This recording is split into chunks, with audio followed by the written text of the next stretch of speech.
go. So, I have stated that the video would be coming soon insofar as the lessons from water is concerned, but we're just going to create this just to cover and talk about this right now, because I believe it's better to be sooner rather than later. So we're just going to talk briefly about some things that need to be talked about. So this video will contain information on what is known as Kangen water. I mention this because there are people out there there is content existing out there that will say that anything in promotion of it is quote unquote dangerous information. I'm going to go ahead and say that I encourage you to think for yourself. Whatever conclusion you are to come to, I'm just going to say that I trust that that is correct for you. Okay? Whatever that may be. Because even if there is quote unquote objective information that is quote unquote truthful and scientific or veracious, you may still think otherwise. And you're entitled to that. So let's get into the so viewers' discretion part, bit of housekeeping. Again, nothing in this video, a disclaimer, medical disclaimer, nothing in this video is to be misconstrued as medical advice or any other form of advice. This is simply for documentation and entertainment purposes. Please consult an accredited professional.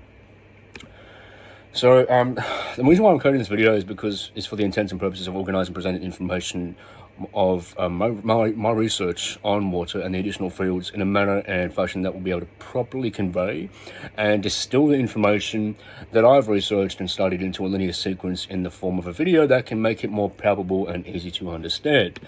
So that is, again, easy to understand. It's potentially significant benefit it poses to your health, and if not your health, then maybe just the opening of your mind.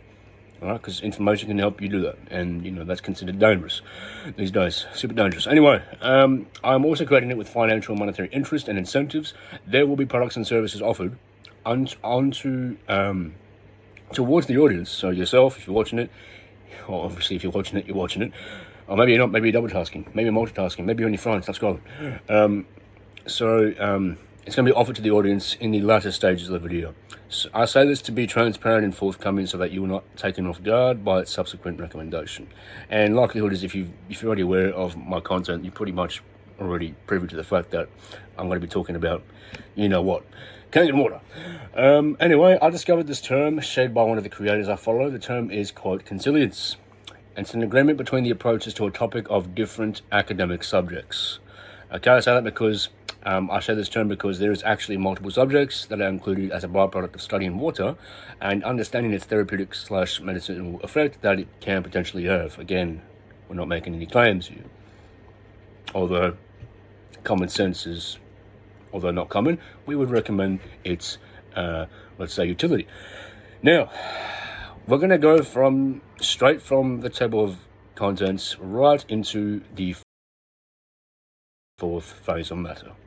4 phases of matter. So as it relates to water, we all know that it can exist as a liquid / solid. So liquid, solid, and gas. Okay, so liquid usually is referred to as water, solid is usually referred to as ice, and gas is usually referred to as steam. Okay. However, what most people don't know is that water actually has a 4th phase, a term coined by Gerald Pollack and further explored in his widely recognized book, The 4th Phase of Water, Beyond Liquid, Beyond Solid, Liquid, and Vapor. Another notable point, which naturally leads into the next slide and the subject of the table of contents, is that the cytoplasm of the cells is said to exist in this 4th phased state. So it's not cytosolic water, it's not cellular water, it's actually, well, it can be referred to as water or 4th phase or easy water, which has been made apparent from Gerald Pollack if you're reading any of his material. So just a quick explanation of the cell structure. So in order to understand what has been talked about when we say the term cytoplasm or cytosol, it's good to refer to this image or this diagram or schematic that's shown on screen. The cytoplasm is used to describe the gel-like substance encompassing all that is within the cell. Or usually, well, in conventional terms, it's usually its conception is of it's a liquid, it's watery, it's liquid. But if you read Gerald Pollack's work, he tells you that it's a gel. So I'm going to go on and read what's on the screen. So the cytoplasm is used to describe the gel-like substance encompassing all that is within the cell, such as the nucleus and the organelles, whereas the cytosol excludes the organelles and such. They're almost exclusively one and the same thing, and there's probably a term that came about from reductionistic / mechanistic thinking. That's just my opinion right there, so take it as a grain of salt. I preface this because you may hear cytoplasm and cytosol and think they're different things and cause confusion, which they are, but for ease of understanding, I think the best way to think of them is the same thing. So when you say cytosol or cytoplasm, they're pretty much one and the same thing, but the difference between the two, just so you know, is that the cytoplasm encompasses also the organelles when you say cytoplasm, and cytosol just refers strictly and granularly and specifically to the water, quote unquote, the liquid within the cell, which is again another confusing thing. Is said not to be a liquid. It phase transitions into a liquid, but it's not actually a liquid, and it's predominant state, which is said to be a gel. Moving on.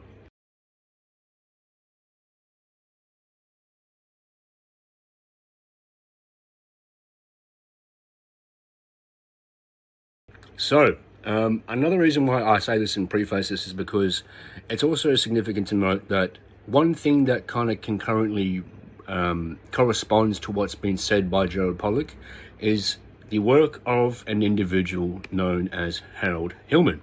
Now, Harold Hillman actually surmised and has hypothesized and came to the conclusion that the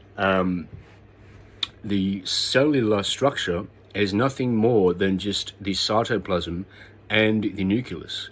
And he says that that the organelles, or for instance, the ribosomes, is nothing but an quote-unquote artifact of the electron microscopy.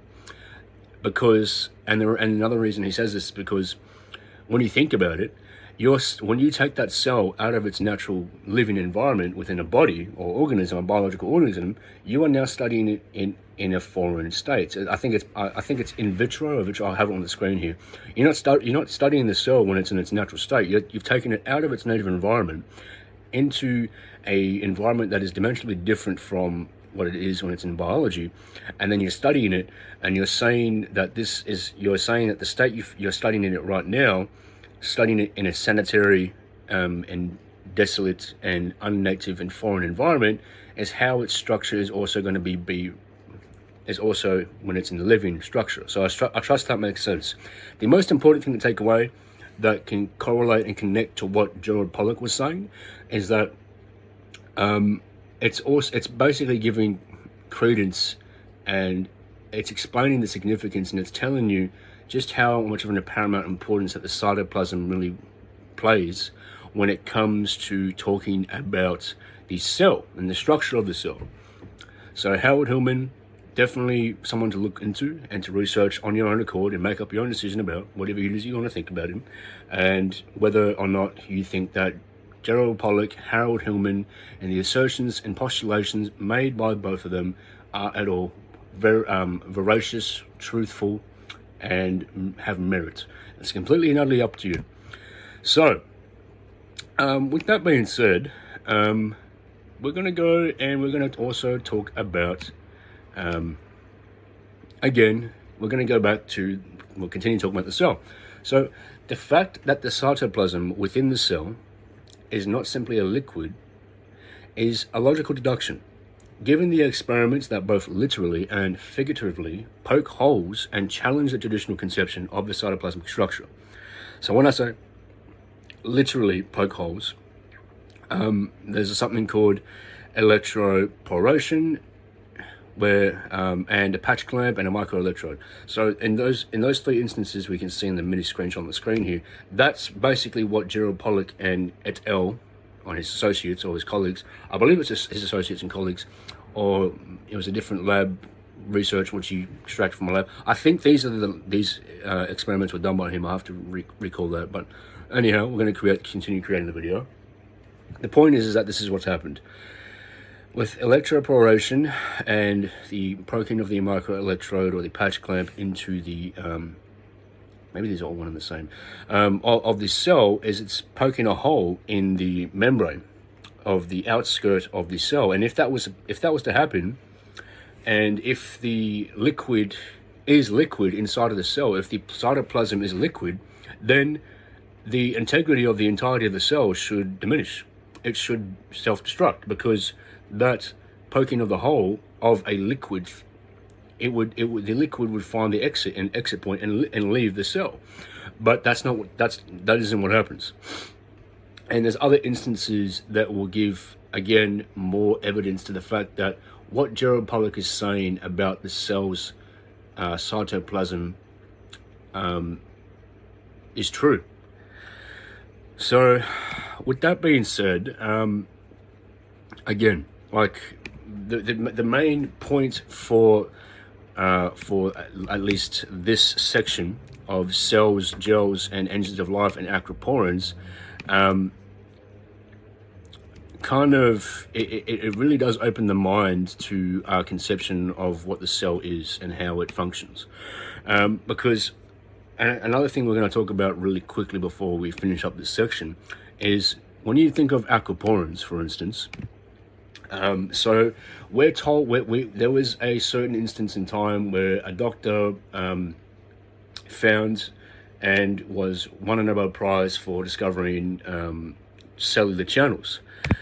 And one of the channels was the AQP1, or the aquaporin channel, which later has been found that there is multiple aquaporin channels with different names. But the idea of a channel existing in a cell actually doesn't hold up when you go and look into the works of another somewhat heretical and left field, contrary, fringe thinking individual who goes by the name of Gilbert Ling, which is someone who's been highly praised by Gerald Pollack, whose work Gerald Pollack was actually greatly inspired by. So Gilbert Ling is another individual who I would definitely recommend looking into. But since we're on the topic of since we're on a roll here, we're going to continue and go into genetics and metabolism, plus hydrocarbons and internal combustion engines and fuel cells. Okay? So it's going to connect, and the reason why we prefaced talking about the cellular structure is because it's really important, and it connects into this next part when we talk about genetics and metabolism, plus hydrocarbons, internal combustion engines and such. Now, when we talk about the ailment that is sometimes referred to as the quote-unquote emperor of all maladies, i.e. cancer, it is actually significantly important to understand the former slides on the note of the cytoplasm. If you pay attention, you will understand why by the end of this video, if not during the explanation in this section regarding genetics and metabolism. You will understand why it's imperative. It's almost imperative and extremely significant to understand what the cytoplasm really is, because you basically, like, everything I'm saying here pretty much flies in the face of all convention. That's the thing that's really important to note. But nonetheless, we're going to keep going. So again, cytoplasm, remember, it's the structure of easy water / the fourth phase. It's in the fourth phase, okay? Moving on. So generally, there are two schools of thought that have two different perspectives on approaching and understanding what causes cancer. Obviously, these two are the genetic, so which would be the somatic mutation theory, and metabolic, Warburg, which is held up by, or has been spurred by, the Warburg hypothesis. Okay, and it's important to understand that 80-20 applies here. Okay, so I would say, if not more than 80% of people, most of them understand or have this knowledge, let's say, or this dogma, if you will, that the basis of cancer is genetic, and the basis of curing it can be found within genetic sequencing and things pertaining to all the conventional, traditional, let's say, quote-unquote traditional conventional means of medicine, which would entail, well, chemo, immunotherapy, and radiotherapy. Anyhow, moving on. So, and metabolic understands cancer as an phenomenon that has its root in causation from energetic phenomena, and there's issues regarding the energy production and i.e. metabolism within the cell. So we'll move on from there. So To make this simple and explain it in as layman term, quote unquote, manner as possible, so the somatic mutation theory, we'll talk about it. So the genetic school of thought believes that the genetic mutations / defects within the nucleus of the cell precede all the remaining postulates and are thus the cause of all the remaining traits of a cancerous cell and region of the body.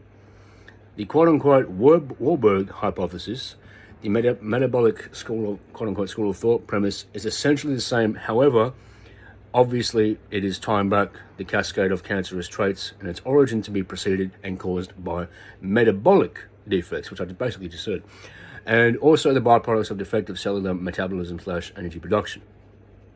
Okay, at least this is what my understanding is based upon what I've read, and you can read Thomas Seyfried's work, and also Thomas Seyfried, which is what we're going to get to. So in this following slide, we're going to talk about the quote, the cyber experiments, and why aren't more people talking / fanatically raving on about this?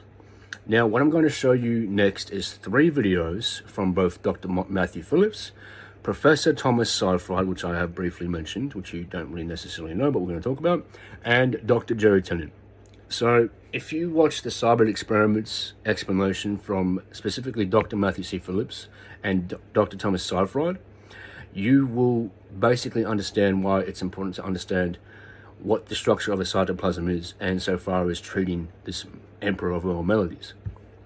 Before we go into that, I want to just quickly talk about hydrocarbons, internal combustion engines, and fuel cells, and how they relate to genetics and metabolism. When you think about metabolism, what happens as a result of when you use an internal combustion engine or fuel cell to produce energy, you create byproducts. Okay, most conventional understanding we're taught that internal combustion engines, they secrete carbon into the atmosphere, and it creates CO2 that needs to be sequestered because it's causing, the greenhouse effect. That's what we're told. Some people think that's not true, but anyhow, we're not going to argue the point for which. We're talking about the fact that it creates a byproduct. Okay, energy production is a byproduct that's created as a result of creating energy. There's stuff that comes out that creates a byproduct. Same thing, thermodynamics. When you eat food, let's not talk about that. But when you drink something, you gotta, it gives you energy, it hydrates you, but you also need to, go to the bathroom and utilize and obey the laws of thermodynamics in the bathroom. Anyhow, when you think about metabolism, same thing happens. When your cell creates energy, ATP, which is adenosine triphosphate, in that production of metabolizing and creating energy, you create a byproduct. And depending upon the form of metabolism or any production your cell uses, it creates a certain byproduct. In some cases, it can create lactic acid. So that happens when you don't use oxygen, and you become, as what we know, which is on screen, anaerobic. So you have aerobic, which is with oxygen, and anaerobic without oxygen. So anaerobic metabolism would be without oxygen. And everyone knows that if you run too hard, if you keep working out, your muscles start burning. That's lactic acid buildup. We know that. Now here's the issue. When you talk about genetics and metabolism and this and all these theories and everything, again, not only are you flying in the face of convention, but what else is happening?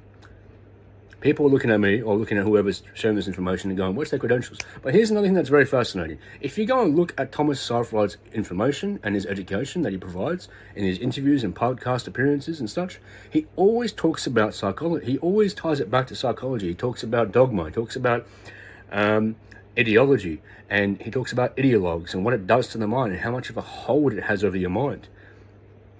And the reason why it had, because of the fact that it has such a strong hold over people's minds, that it stops people from taking into consideration things like metabolic therapy and seeing and treating things based off of an open-minded approach to understanding that, okay, if it's metabolic in origin, for instance, this emperor of all melodies, cancer, and then we started taking measures to treat it based upon this idea that it's metabolic in origin, this will open up a different avenue into how you go about treating this thing, okay? So, I say that all to say that when your metabolism is off, it affects the structure of the cytoplasm, which is what we were talking about earlier. So, we're going to talk about and show now what Matthew C.L. Phillips was saying when he mentions this idea of the cytoplasm. And we're also going to see what Dr. Thomas Seyfried has to say about the matter. But I think the most important thing to understand here is what the cybrid experiments kind of imply. And we'll also show Dr. Jerry Tennant's message about why why your cell's metabolism defaults to a anaerobic metabolism, that is, creating energy or creating ATP without oxygen. The reason why I say it now is because your cell has a lackluster amount of voltage or negative electricity, electrons. When your cell doesn't have that, it affects the amount of dissolved oxygen that can exist in the cytoplasm in the cell that can then be utilized for metabolism. And so basically what's happening there is that because the cell's metabolism, it cannot utilize the pathway that utilizes oxygen to create ATP. It's creating ATP in a lackluster amount, 2 ATP molecules, because it's going through glycolysis and a substrate of the energy production process, and it's creating lactic acid. That lactic acid buildup, that lactic acid buildup and the lackluster amount of energy production, and because the cytoplasm now doesn't have oxygen and doesn't have voltage, it's malformed, and the malformed, the defective structure of the cytoplasm also affects the integrity of the cell's nucleus, which affects everything else. It's a cascade. And you could probably say and argue that the root of this emperor of all melodies is due to, in part, the lack of structure, the lack of the healthy structure of the cytoplasm, which is actually, basically it's affirmed and is being said, the same thing is being said just visually and objectively when you look at and take into consideration something recognized and known as the cybrid experiments. So I'll get to that now because, I've been raving and talking on all this time, but let's hear it from them directly from the quote-unquote horse's mouth. Is that the saying? That's a saying, I think. From Matthew, we're not calling them horses, but maybe Thomas Mr. Seyfried could be called. Anyhow, Matthew Phillips, Thomas Seyfried, and Joe Tennant. Let's hear what they have to say about it. Cybrid experiments. The somatic mutation theory simply can't explain the results of these experiments, which have been performed by multiple labs around the world. You can take the mitochondria and cytoplasm from one cell and the nucleus from another cell and put them together to create a cybrid. That's a cell that has features of 2 different cells. Now, red is cancerous, green is normal. If you take the normal cytoplasm and mitochondria from a normal cell and you combine it with a cancer cell's nucleus, the somatic mutation theory says because that nucleus has all the genetic mutations, the cell should become cancerous. But virtually 100% of the time, it stays normal. Conversely, if you take cancerous cytoplasm and cancerous mitochondria and you slap a normal cell nucleus in there with no mutations, it stays cancerous virtually 100% of the time. This has been repeated by multiple labs who are actually, some of whom were trying to prove the opposite thing. This. So you have the green cell and the red cell. The green cells are normal and they can be so you have normal nucleus, the round nucleus, normal mitochondria, the little bean shape with the cristae, the little stripes. The red cell produces more cancer cells and they have mutations in the nucleus. We're not arguing that they do have, many cancer cells have loaded with mutations. But they also have damaged those little red beams. They don't work right. And more cancer cells get more cancer cells. But then when you do the experiment, take the red nucleus and put it into the green cytoplasm, you get normal cells, despite the fact that the cancer nucleus that supposedly has the driver genes is still there. You saw the frog, you saw the mouse. I don't have time to show you all the other organisms that were changed like this. And then you take that green nucleus and put it into the red cytoplasm. Now this is the normal nucleus, goes into the red cytoplasm, and you get dead cells or tumor cells. You don't get normal cells. Man, It's telling us that it's the mitochondria in the cytoplasm.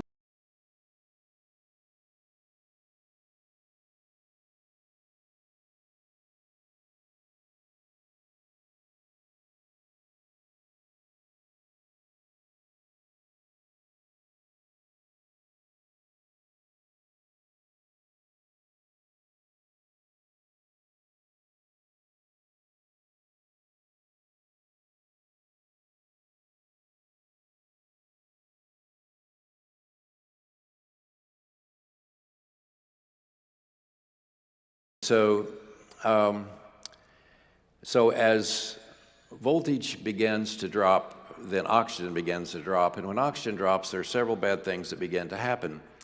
One of the things that, as I mentioned earlier, is that you begin to have less ATP, which is the voltage inside the cell that the cell needs to do its business.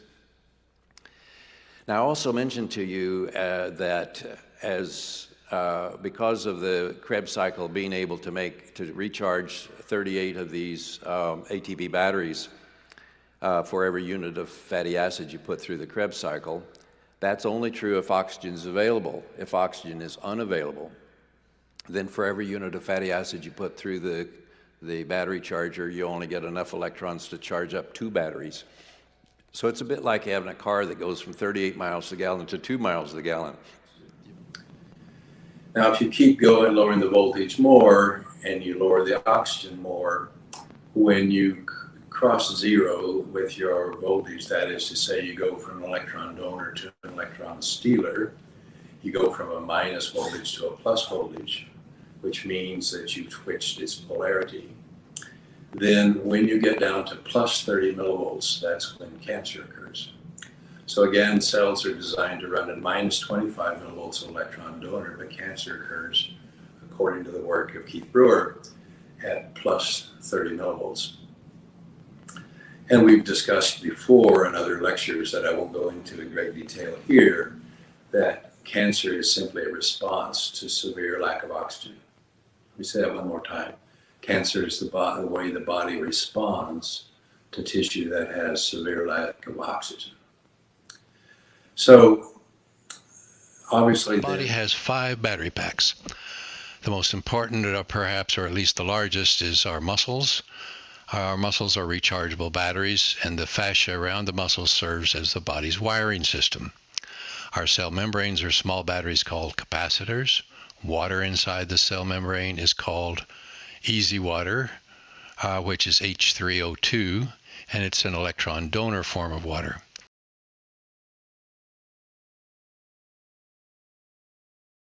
Inside the mitochondria, we have a rechargeable battery system called ADP-ATP, and then finally our DNA has its own battery using scalar energy. So this diagram was sent to me by Dr. Altubiak, who is also a medical artist, and I'm grateful for his sending this to me. What one sees here is that we have the muscle battery packs. So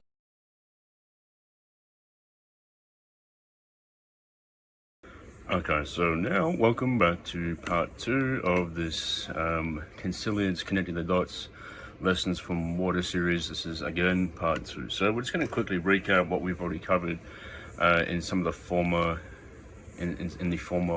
part 1. So we would have finished up and we had a central focus on talking about the cytoplasm. That was one of the main points of focus. So if you can see on the screen, you can see we are showing the Saubert experiments. There's a link that's provided as well. So now going to the next slide. So the main takeaway from the former video is that when the negative electric charge or voltage in the cytoplasm is ill-affected, the structure of the cytoplasm is thus affected negatively due to the lack of voltage, again due to the lack of voltage. And this affects the amount of dissolved oxygen in the cytoplasm that can be used for metabolism. Subsequently, it is used for metabolism subsequently. It is apparent that the metabolism of the mitochondria is ill-affected, and thus there's a lackluster production of ATP. So So as voltage begins to drop, then oxygen begins to drop. And when oxygen drops, there are several bad things that begin to happen. One of the things that, as I mentioned earlier, is that you begin to have less ATP, which is the voltage inside the cell that the cell needs to do its business. Now, I also mentioned to you that because of the Krebs cycle being able to recharge 38 of these ATP batteries for every unit of fatty acid you put through the Krebs cycle, that's only true if oxygen is available. If oxygen is unavailable, then for every unit of fatty acid you put through the battery charger, you only get enough electrons to charge up 2 batteries. So it's a bit like having a car that goes from 38 miles a gallon to 2 miles a gallon. Now, if you keep going, lowering the voltage more, and you lower the oxygen more, when you cross zero with your voltage, that is to say you go from an electron donor to an electron stealer, you go from a minus voltage to a plus voltage, which means that you've switched its polarity. Then when you get down to plus 30 millivolts, that's when cancer occurs. So again, cells are designed to run at minus 25 millivolts of electron donor, but cancer occurs, according to the work of Keith Brewer, at plus 30 millivolts. And we've discussed before in other lectures that I won't go into in great detail here, that cancer is simply a response to severe lack of oxygen. Let me say that one more time. Cancer is the way the body responds to tissue that has severe lack of oxygen.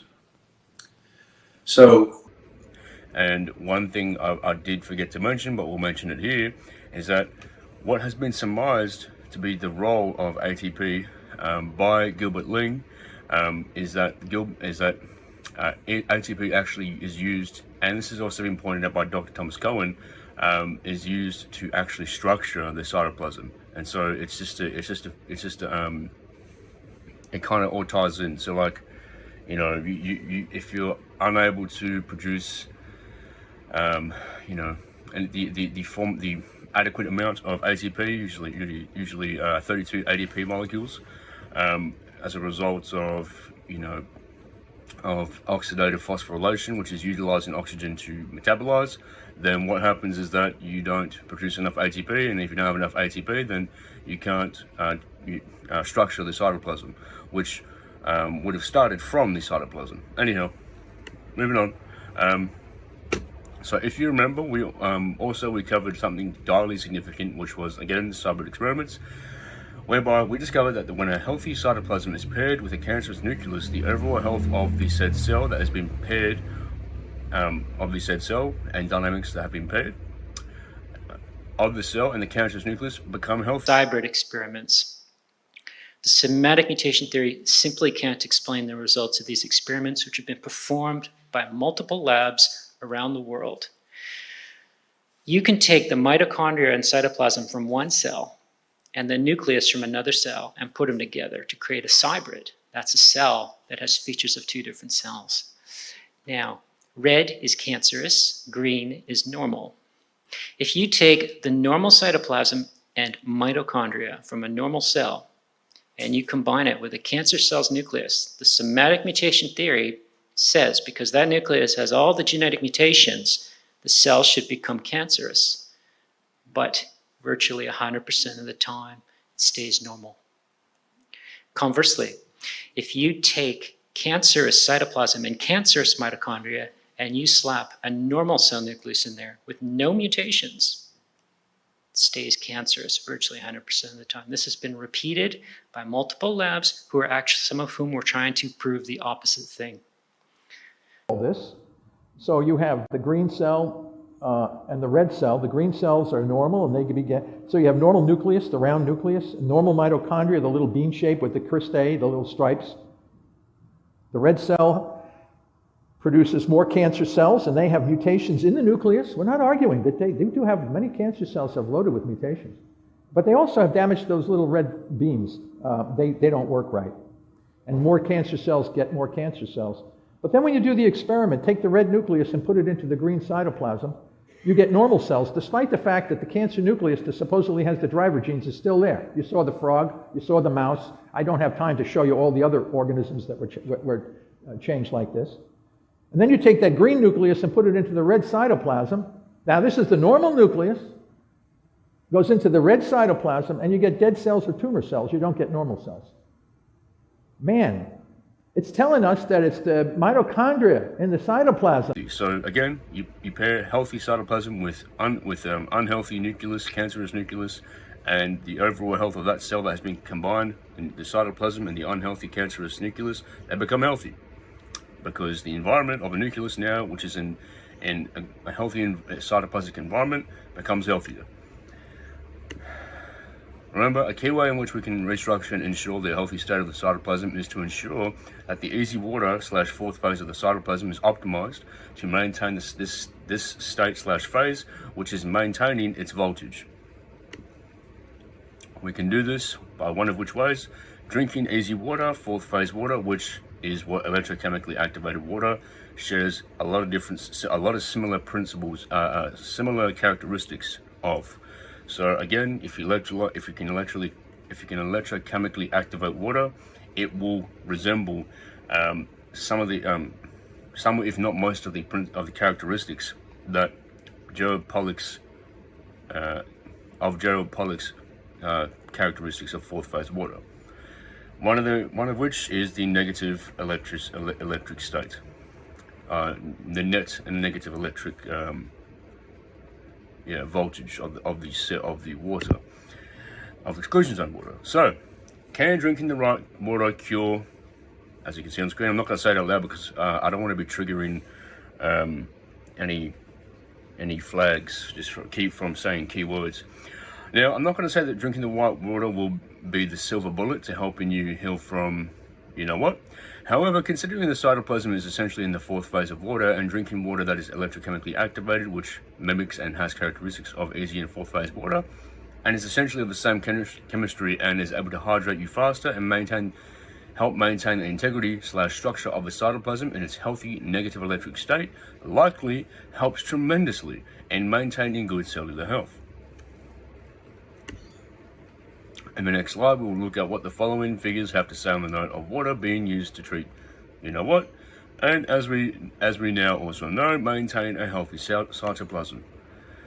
So we have covered and explained, we'll get to the figures in just a minute. So we have covered and explained in a simplified manner how the integrity of the cytoplasm is ill-affected and what a defective / malformed cytoplasm causes when paired with a healthy nucleus in these hybrid experiments. So you can pause the video here, you can zoom in, or you can go to that link that was formerly added. You can actually go directly to the citations that Thomas Seyfried, the professor who's raving on and has been raving on for quite some time about the fact that his hypothesis and theory of this emperor of all melodies, its origin is it coalesces and has basically coalesces with Otto Warburg's hypothesis that all cancerous cells are basically functioning without oxygen, so that they're anaerobic. And this correlates with, and this has been, again, it has been basically verified by Thomas Seyfried. Another fringe individual that comes to mind insofar as it relates to this ailment, who would fit somewhat in a similar category as Thomas Seyfried, who disagrees with Seyfried to some extent, partially, is Dr. Jack Kruse.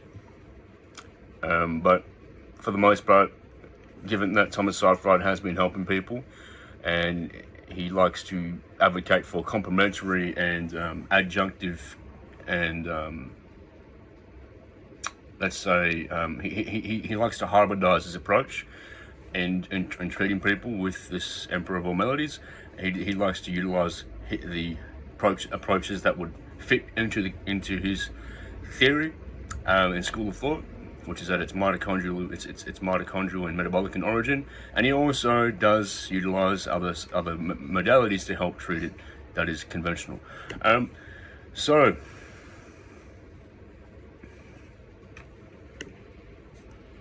we have covered that what happens when we have a defective cytoplasm. Now, another facet of characteristic of water in which we need to be mindful of when it comes to water quality is deuterium. As we know, we should be consuming exclusion zone water / fourth phase water, as it coalesces and maintains the health of the cytoplasm in the cell, which is, as we know, fourth phase / easy water in a gel-like state. However, such water has more hydrogen inside of it, namely the protein version of the hydrogen, which is the most pure or common isotope of hydrogen. Now, one other isotope we need to be mindful about is deuterium. Now, it's very basic. An isotope is basically just an atom with a variation of neutrons. That's it. That is literally it. So if you take hydrogen, it's very simple with hydrogen, because we already know that hydrogen has one proton and one electron. And so if you add a neutron, you have deuterium, and that's all you need to know.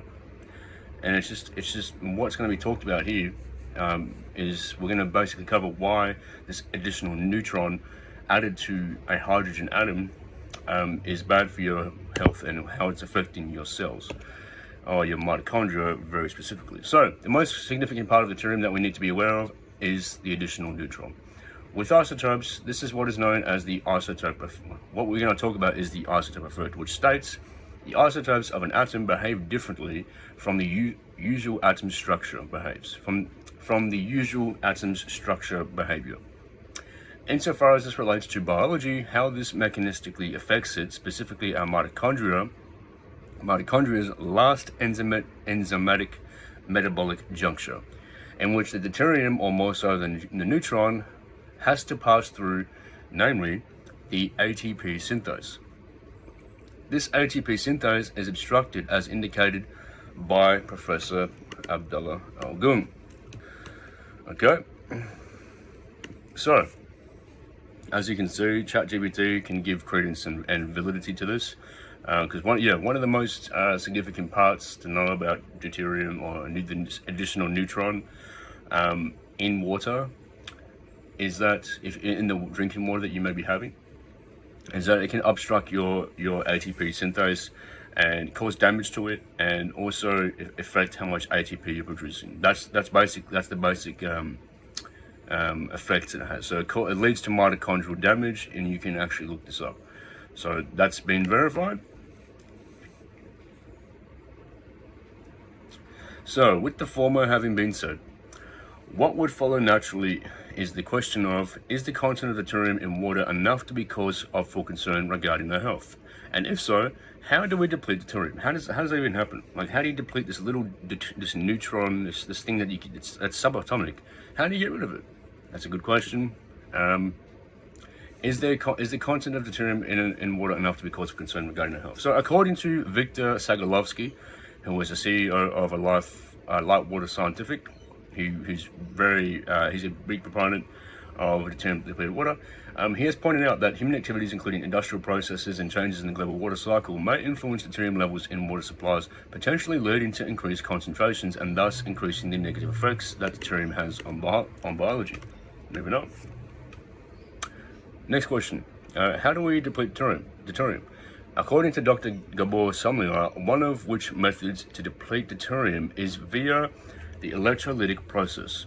He actually talks about this in his book, Let's Defeat Cancer. He actually explicitly states and talks about electrolysis, but electrolytic process being one of the means in which you can actually deplete deuterium. And also this is being if a study who actually founded and discovered deuterium, Harold Clayton Urey. He actually utilized electrolysis to isolate, concentrate, and also deplete deuterium. So but that was, of course, well, I'll make it obvious now, that was one of the only means in which he had access to, or in which was the most efficient to deplete deuterium. There's more efficient ways to do that in our day and age, as there's always development and advancement and progression in technology. But one of which ways you can do that of deplete deuterium is via electrolysis. So now, what else can the electrolytic process of water produce? Remember how we were talking about the fourth phase of water? Well, it turns out exclusion zone water, i.e. the fourth phase of water, can form against up against hydrophilic surfaces. And this has been talked about from and by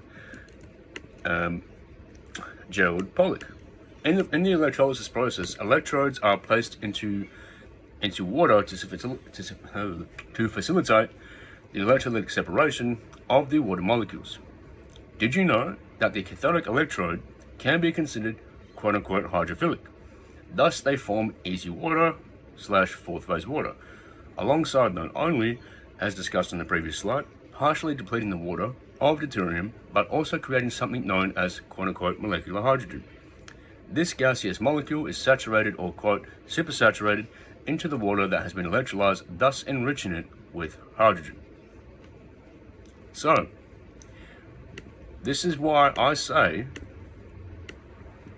that the water that I drink, and if you've been keeping up with me for some time, is quote-unquote electrolytically reduced hydrogen-rich deuterium-depleted water.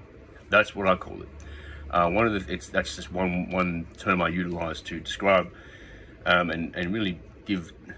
I use that term because that kind of gives you one of the two most, in my opinion, significant components of the water, and shows you how valuable and beneficial it can be.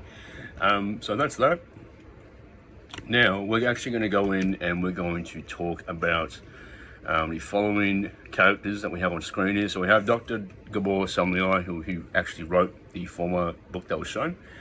We have Dr. Robert G. Wright, we have Dr. Igor Smirnov, we have Professor Ignat Ivanov Ignatov, and we have Ty Bollinger, also shown, and I'll show some of his works as well, so you guys can see why I believe it's significant to actually showcase him.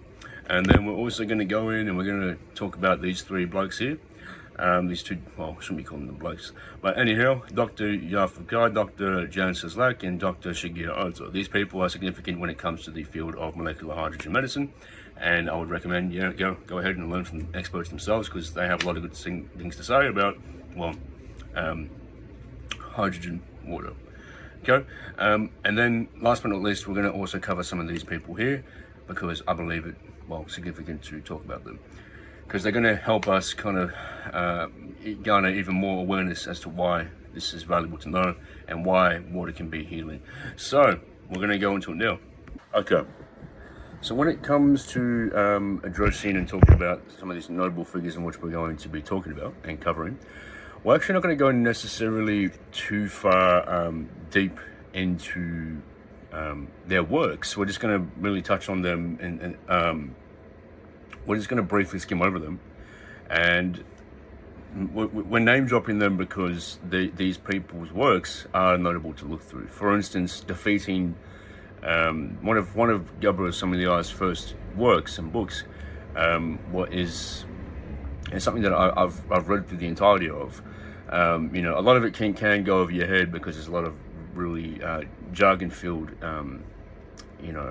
it's a really jargon-filled book.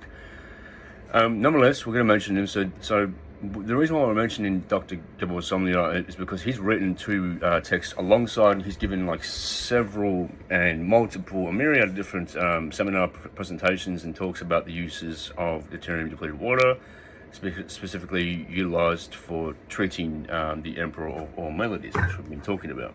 So he's definitely a key and extremely notable figure insofar as deuterium depletion of water is concerned. So now, Robert G. Wright, the reason why I mentioned him is because, well, he's been somewhat of a controversial figure. But he's written texts on killing the emperor of all maladies. The reason why I'm not saying it outright is because I just don't want to say it too many times, because I don't want the algorithm to pick it up and then flag it for whatever. Anyway, but he specifically cites the use of Kangen water which can also be referred to as electrochemically activated water, which you will see specifically from Professor Ignat Ivanov-Ignatov. Basically, it has certain properties that help revitalize and return the cytoplasm, which we talked about in the former part 1 cytoplasm, and we also talked about it in this part 2 as well. But it helps to return the cytoplasm back to a state of health, which could simply provide a basis to how a healthy cytoplasm can be achieved, and thus mimic/replicate the results that have been achieved in the Soviet experiments cited earlier, specifically when they pair healthy cytoplasm with a defective nucleus. Healthy cytoplasm and healthy mitochondria. Okay, moving on. So Dr. Igor Smirnov. So this guy is another interesting figure, specifically because he also is touching on and speaking about a form of electrochemically activated water, which he calls MRT. So he's written a book and he's created a product. He's patented his product that produces what he refers to as molecular resonance effect technology water, MRET water. So basically, in this book that he's written, Applied Biophysics of Activated Water, it details extensive research on colloid activated water produced using MRET. The studies explore the altered physical properties of this water, including its electrodynamic, mechanical, and optical characteristics, finding significant and long-lasting changes. The book then investigates the effects of MRET activated water on various biological systems, from microorganisms and plants to animals, documenting both stimulatory and inhibitory effects depending on the activation parameters and the specific organism. Finally, the authors propose potential mechanisms for the observed effects, focusing on the role of water's structure and its interaction with biological molecules. The research spans several years and multiple institutions. So that's Dr. Igor Smirnov, everybody. And again, he's actually worked with Ty Bollinger.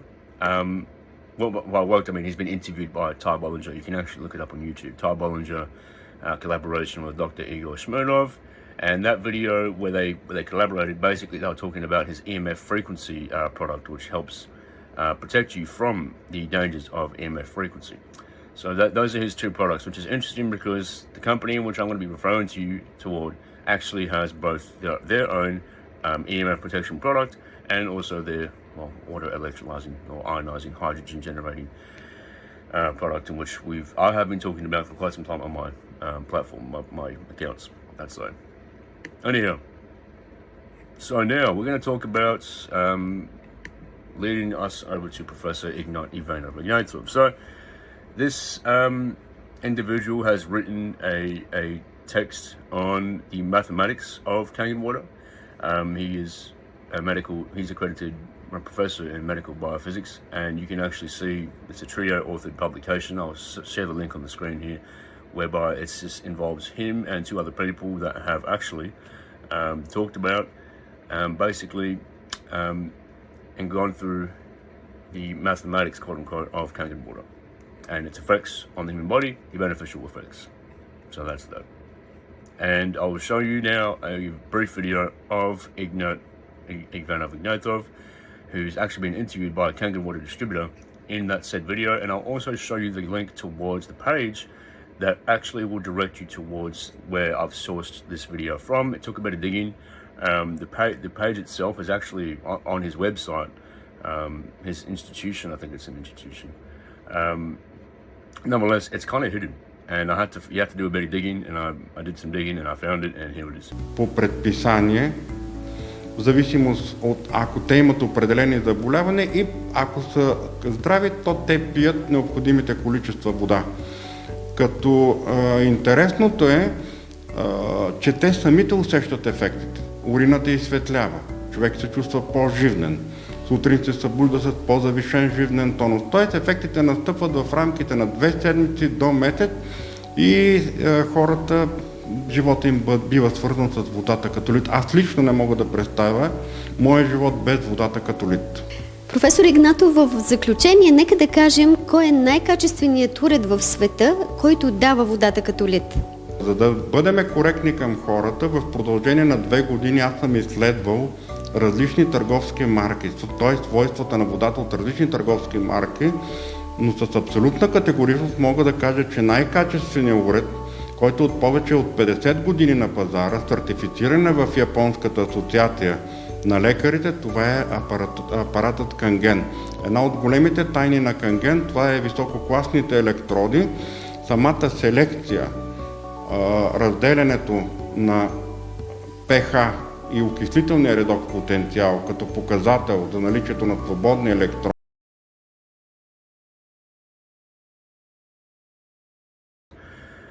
So, with all that being said, now we are going to finally segue into what we are talking about, this prospective electrolyzer device. So, here we are introducing the Level UK Kangen, which I have been talking about for quite some time. This device is manufactured by a Japanese company called Enagic, and their network marketing strategy allows distributors like me to be compensated for sharing this technology with people like to you. I don't get compensated for sharing it, more so if people actually get the technology, but anyhow, sharing the technology with people like to you watching this video right now. If you were able to make a subscription, yeah, there we go. I already typed it out. Anyhow, now we're going to go in and we're actually going to talk about a bit more in depth about water electrolysis, deuterium depletion, and enrichment of molecular hydrogen. And plus, we're going to go over again some of the recommended reading materials that can actually help if you wanted to go ahead and do that. If you're someone if you're that way inclined that you just want to read about these things and you want to learn about it as much as you possibly can, like me, I will have the information shared on screen. Okay. Okay. So now water electrolysis. So deuterium depletion and enrichment of molecular hydrogen plus recommended reading. So what this device is actually doing is it's pulsing an electric current. So you connect your machine into an outlet as well as you connecting it into the faucet. And usually people connect it in the kitchen. So that's where you're connecting it. So one connection into the outlet, so that's going to help facilitate and direct the electric current into the machine. And then obviously another faucet connection.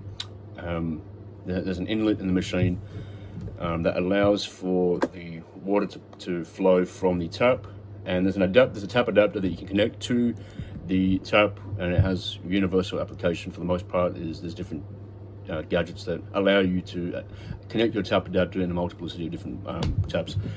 Nonetheless, you can connect it to your tap, and so one plug into the machine, and then one pipe and a valve connected to the faucet. So it's separated, but obviously the water and the electricity, they meet inside of the machine, so it's safe. You're not going to get electrocuted. And then there's electrodes that are immersed in the water, and so when the water comes into the machine, the electrodes they electrolyze the water, which creates the separation of the hydrogen and the oxygen. And there's two outlet valves that come outside of the machine. One has the oxygen filled water, and the one that the drinking spout, the drinking valve, which you drink from, get the hydrogen rich deuterium depleted water from, is the top valve of the drinking valve, which it's pretty straightforward. If you were to get the machine, you would see exactly what's being talked about here. So now it applies to molecular hydrogen. This isn't limited to just these people here. These are just people in which I've put on to this, gathered and curated into this presentation, just so you can, if for your reference you want to go and research these people, you can go ahead and do so. And now, the company in which produces the electrolyzers in which I talk about is from Enagic. And these three specific figures here were actually medical advisors. Hiromu Shinya has passed as of 2021, and he used to be, nonetheless, he used to be a former medical advisor. Currently, we have Dr. Horst Filzer and Paniot Kirov. Paniot Kirov is a chemist, and Horst Filzer is a cardiologist. They're actually, I believe, they are both current medical advisors. Nonetheless, Mr. Filzer has actually written an entire book on alkaline ionized water. And again, I'll mention this here, ionized water is another name for electrochemically activated deuterium depleted hydrogen-rich water. They're pretty much they're synonymous. People could say that there's variants, but there is more similarities than there are differences.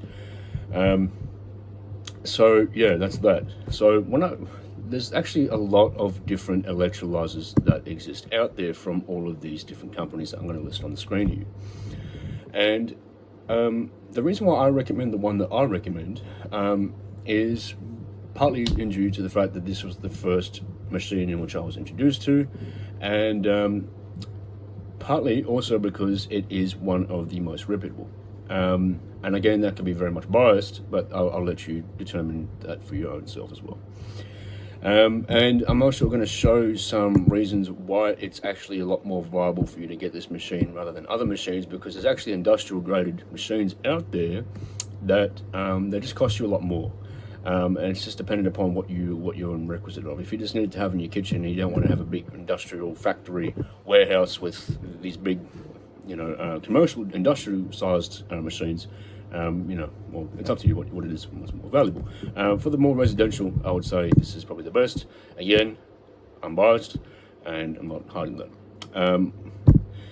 And I'm actually going to go ahead and assume, let's say, talk about the reason why I believe Kangen water is actually as popular as it is amongst at least people. What most people, or what comes to mind for most people when they talk about electrolyzed water and hydrogen-rich water, they usually talk about Kangen water. And the reason being is because all of these people on screen here actually own the device, Kangen water, or a Kangen water device. And you can actually see this on I've actually created a little highlight section on my social media Instagram page, which if you navigate to this video, you can probably see yourself. These are all the people that are actually in support and utilize the water. Whether they use it to this day, I don't know, but nonetheless, they have been reported to have used it, to be using it, and have been recorded, actually caught on video, utilizing it. So, what's all the talk about it? What is so valuable? What's the value? What's the actual benefit to you? So these are two questions which we're going to answer. What are the benefits? What I just asked. And is it all a placebo? Two very valid questions. So when we look at the benefits, this is extracted from this book here on screen, and it talks about the application and administration of, for instance, H2 water, H2 gas, and injection of H2 saline. And you can see all of the different applications, or the potential, that's a very important word, potential medicinal applications of molecular H2 water. So that's that there. Now, is it all a placebo? Very valid question, extremely valid question. However, there's actually been a pilot study that was done on, for instance, people who had the ailment of Parkinson's. And what they found is that they basically, there was two devices, one was a mock-up and one was a legitimate electrolyzing device that actually created hydrogen-rich water. What they found is, by the end of the study, the pilot study, is the people who were drinking the mock-up water progressively got worse, because as we know, Parkinson's is a progressive onset disease. It gets gradually worse. And the people in the group that drank the water from the legitimate electrolyzing device that legitimately produced hydrogen-rich water got progressively better. And so that's a really, I think, extremely notable study insofar as it relates to placebo effect. All right, so today we're going to do a deep dive into something pretty interesting. Yeah. It's hydrogen water and its impact on Parkinson's disease. Right. And we're looking at a research study protocol that was published in a pretty respected medical journal. Yeah. So this isn't just like some random internet thing. I'm feeling that. This is some actual science. Real deal. So we're not looking for like miracle cures or anything like that. Right. But we want to get a good grasp on like what the science says. Absolutely. What does it tell us and what doesn't it tell us? Yeah, and you know what's really fascinating about this is that it really focuses on oxidative stress. Oh, okay. which is basically a process where these unstable molecules called free radicals, they really wreak havoc in your cells. Free radicals, those are the things that like You got cause aging and stuff. Exactly. Oh, Think wow. of it like rust, but happening inside your body. Okay, that's not good. No, not good. How does that then tie into Parkinson's? Well, there's a growing body of evidence that really points to oxidative stress being a key player in the development of Parkinson's. Go ahead. For example, studies have shown increased iron and these signs of damage from those very free radicals, along with decreased levels of protective antioxidants. Okay. Specifically something called glutathione in the brains of people with Parkinson's. So there's like an actual connection between oxidative stress and Parkinson's. Absolutely. It's not just a random connection. There's actual evidence linking them. Gotcha. And now imagine something that could actually neutralize those harmful free radicals. Okay. That's where hydrogen, specifically molecular hydrogen, H2, comes in. Hydrogen, like the stuff in water? Yes, but in its pure form, H2. Okay. And this is where it gets really interesting because it's showing real promise as a powerful antioxidant. So it's an antioxidant, but it's hydrogen. Exactly. Okay, and this isn't just theory, right? This is based on like... Oh, absolutely not. It's This is really- based on research. Researchers have been studying H2 in various animal models, and the results are, frankly, encouraging. Okay. There was one study with mice who had Parkinson's, and the H2 water actually protected their dopaminergic neurons, Interesting. which, as you know, are the very ones affected in Parkinson's that cause the movement difficulties. Right. So really interesting stuff. So the H2 water acted as a shield almost Yeah, kind of like a shield. for Yeah, those vulnerable neurons. yeah, protecting them. So does that mean that it's like a cure for Parkinson's then? Well, not so fast. Okay. This new study that we're focusing on today, it aims to build on those earlier findings, but this time with humans. Okay. So it's a much larger scale study. Uh-huh. It's got a longer time frame, and it's really designed to confirm if those initial hints of a positive effect from H2 water, Right. they actually hold up. So to see if it was just a fluke or if it was something real. Mm-hmm. Okay, I get it. Yeah. Science got to be rigorous. You know what I mean? It does. So tell me more about how they designed this study. All right. Well, it's what we call a randomized, double-blind, placebo-controlled, multi-center trial. That's a mouthful. It is a mouthful, but basically they took a lot of precautions to make sure the results are reliable. Okay, I like that. So break it down for me. What does randomized mean? So randomized means that the 178 participants, all of whom were diagnosed with Parkinson's, Okay. they were randomly assigned to either drink the H2 water or placebo. Okay. This ensures that there's no bias in who got what. Okay, so it levels the playing field. Exactly. What about double blind? Double blind. That's a good one. Yeah. So double blind means that neither the participants nor the researchers knew who was getting the H2 water and who was getting plain water. Oh. This is really important because it keeps anyone's expectations from influencing the results. Yeah. It's like a taste test where no one knows what they're sampling. Right.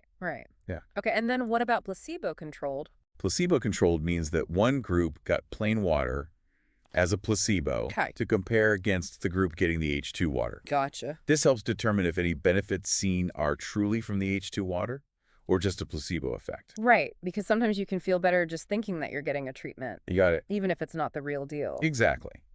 Okay, and then lastly, what does multi-center mean? Multi-center means that the study was conducted across multiple hospitals or research centers. Okay.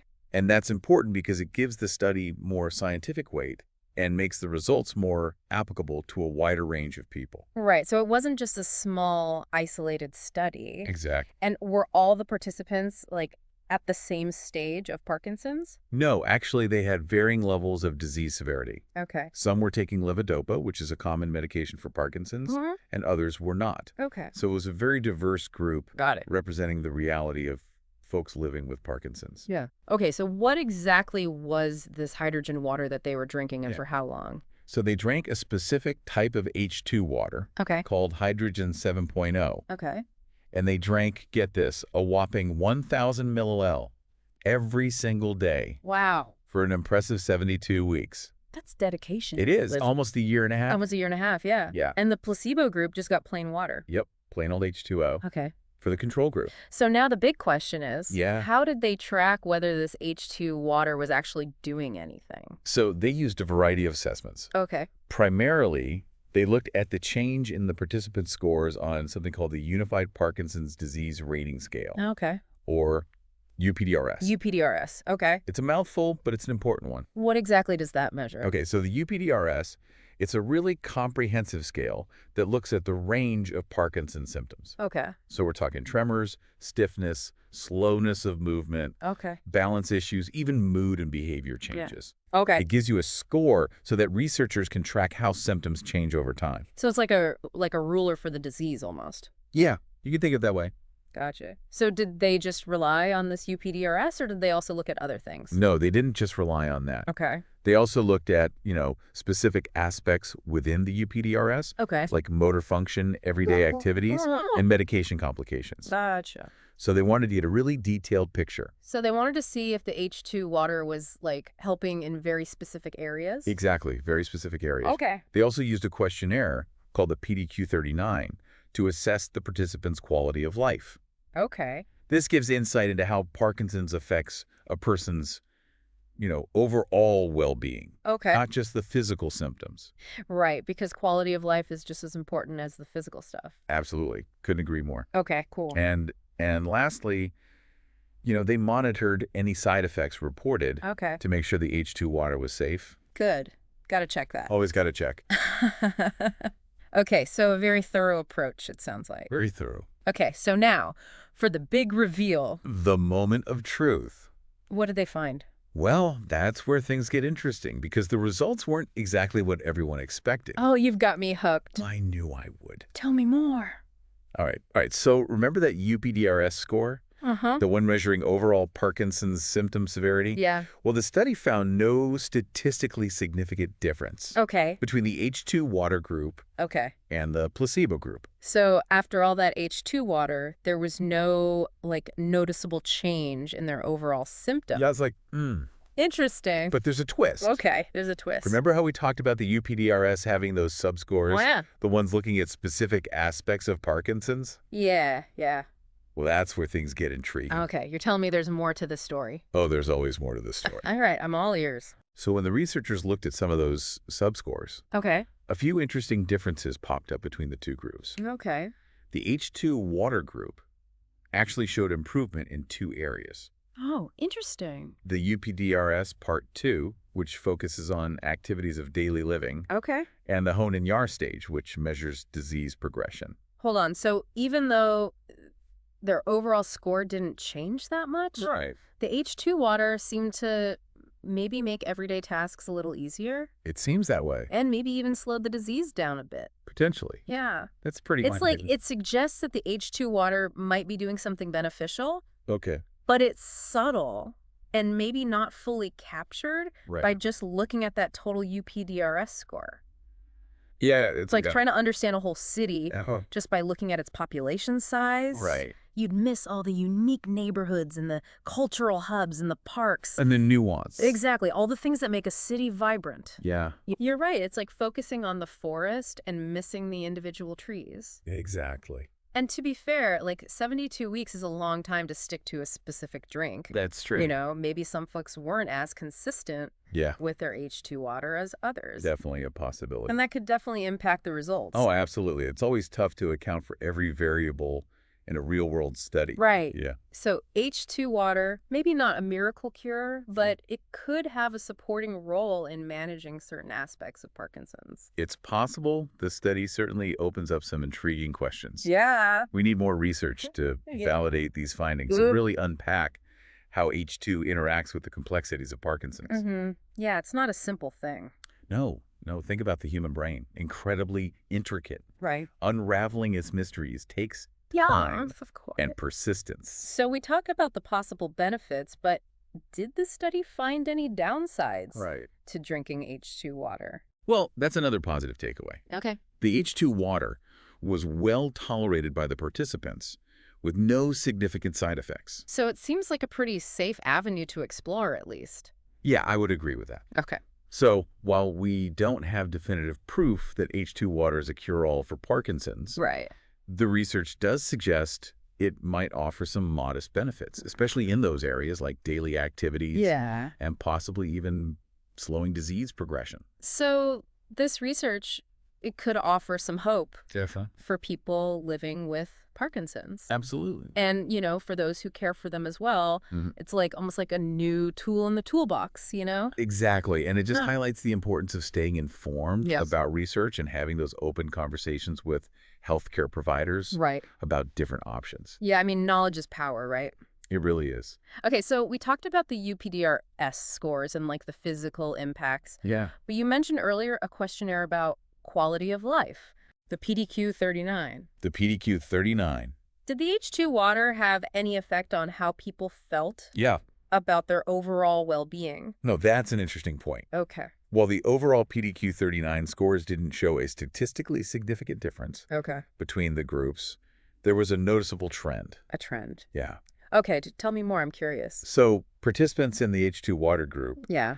reported slightly better scores in some areas, Okay. especially those related to mobility Okay. and managing daily activities. So even if it wasn't like a huge statistical difference, Right. the people drinking H2 water felt a bit better Yeah. about getting around and doing their daily routines? That's what the data suggests. Interesting. We have to be cautious about interpreting trends. Sure. But it does raise the possibility that H2 water could positively impact how people feel, Okay. even if it doesn't drastically change Right. the measurable aspects of the disease. Yeah, it's a reminder that the human experience goes beyond just numbers and data, Couldn't agree more. especially when we're talking about quality of life. Exactly. And science is ultimately about understanding that human experience. Well said. Thank you.